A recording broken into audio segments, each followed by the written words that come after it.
सुतल मैया के जगाई कैसे, सुतल मैया के जगाई कैसे, बिना दर्शन पाए मैया घरवा जाई कैसे, बिना दर्शन पाए मैया घरवा जाई कैसे।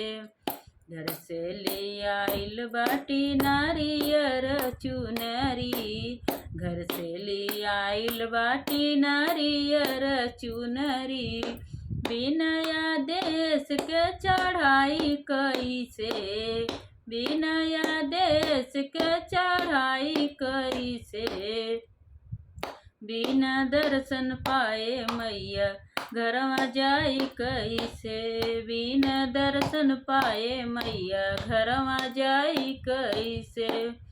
घर से ले आइल बाटी हलुआ पूड़ी, घर से ले आइल बाटी हलुआ पूड़ी, बिना देश के चढ़ाई कैसे, बिना देश के चढ़ाई कैसे, बिना दर्शन पाए मैया घरवा जाई कैसे, बिना दर्शन पाए मैया घरवा जाई कैसे।